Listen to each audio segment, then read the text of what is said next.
everybody, CaptainSlayer here today, showing off a world that was created by DIY users. If you look at the top, you can see it says created in survival mode.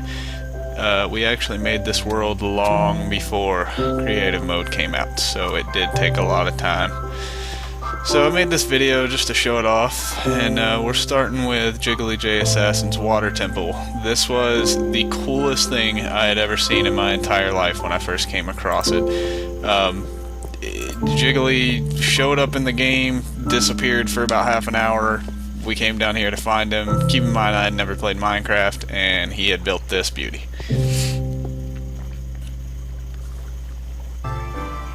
Then we have R.O.T.A.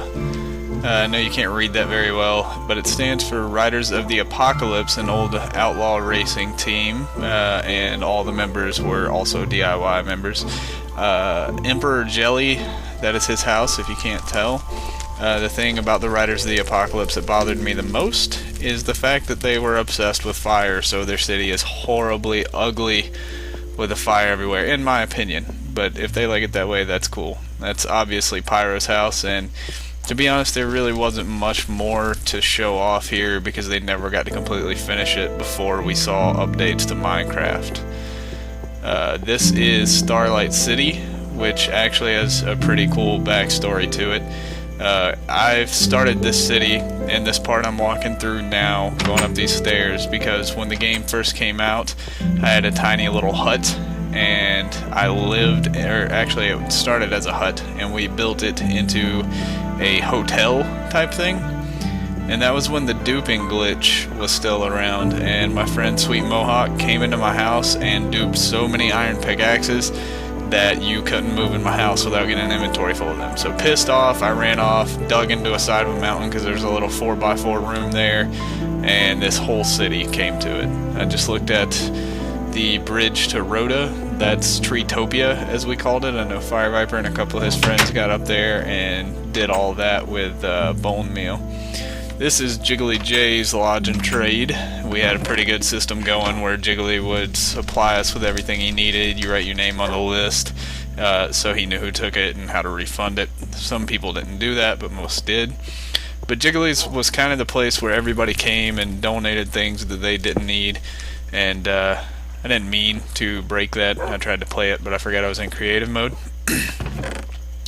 You can see he had all the boxes labeled. We had a little bit of stuff left over, but I mean, this place kind of became a wasteland after a little while.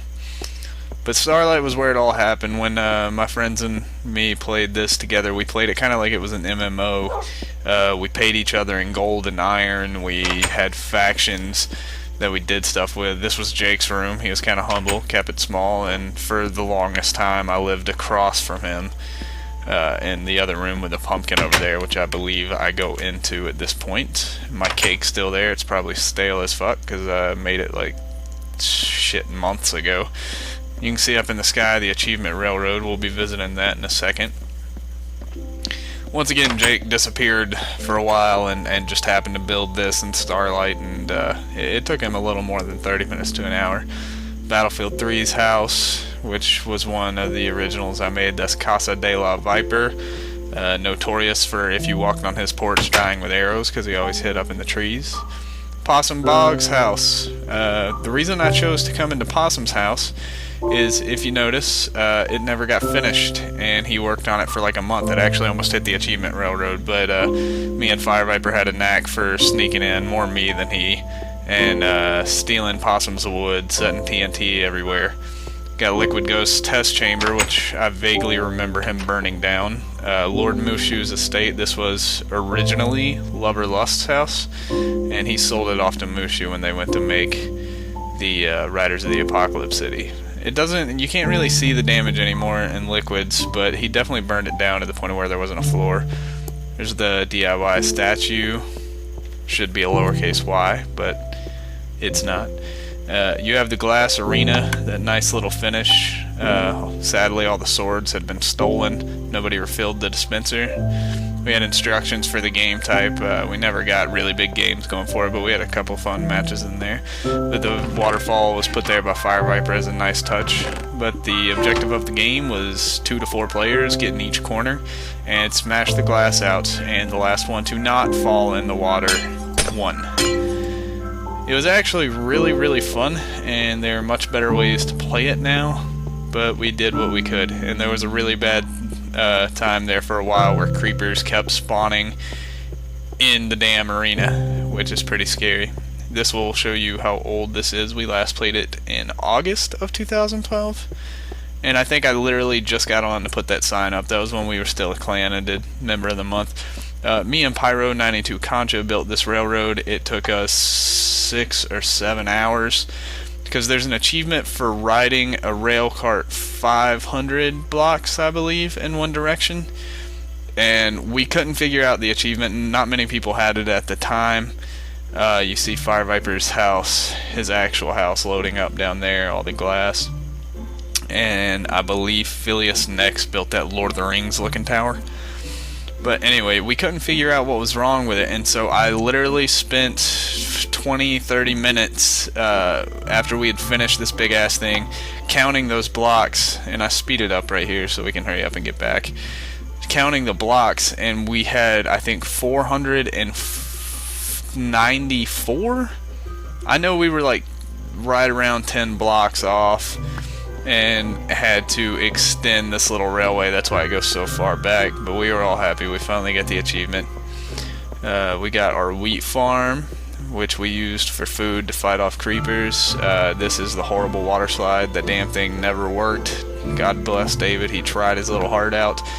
Basically, you're supposed to get in a boat and ride down it and crash to the ocean below, and it's supposed to be super fun, but you 9 times out of 10, actually almost 10 times out of 10, just got stuck in the waterfall spinning around in a boat, and it was just awful.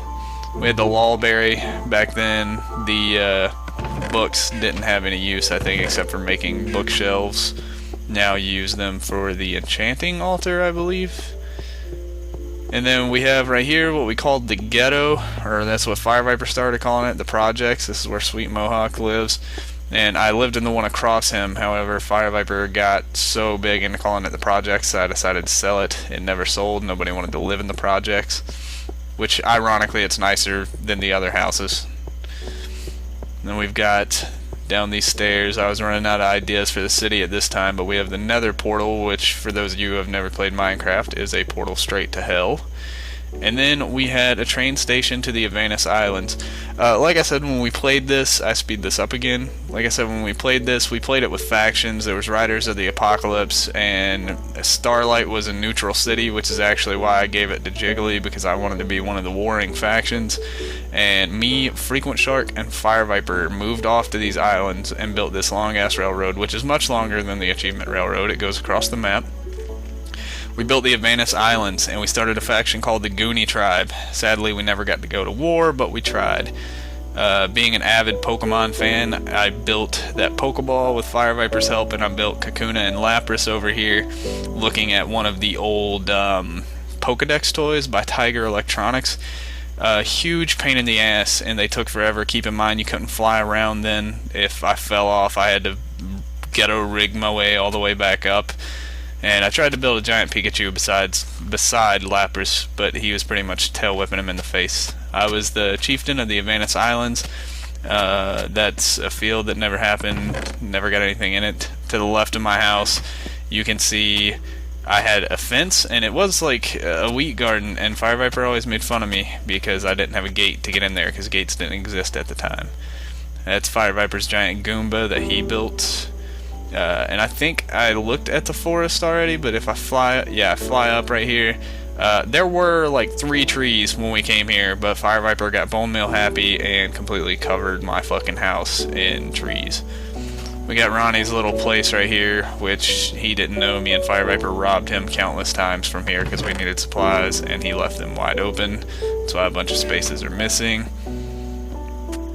I don't know why I had the dispenser, and I'm assuming that was just his fire pit right there to burn some shit. This was the crafting house that came in near the end of this world's life. Me and FireViper built it because we thought we were going to build the rest of the Pokemon and all this other stuff. Like I said, the duping glitch was really big, so me and FireViper spent about an hour and a half duping and putting up all this wool. Our thumbs were very tired. You can see pumpkins in the water. I don't really know what kind of depression this sheep was having, but he definitely did it to it. And over here we had Danny's house, Denial9945. I built it for him, and he never came in it after the first day. He never played Minecraft with us again. And this was FireViper's third house, which kind of looks like a Sonic, some kind of old-fashioned fast food restaurant. But yeah, that's pretty much all there is to it. There were a couple things I didn't get to point out, like Lord Mushoe's infamous shack at the spawn area in the mountains that everyone made fun of as they got there because it was literally just a shack, and a couple other little knickknacks that I accidentally missed. But either way, that is our world, Planet DIY. It has been retired because we don't have any of the update stuff, and thanks for watching. Don't forget to subscribe.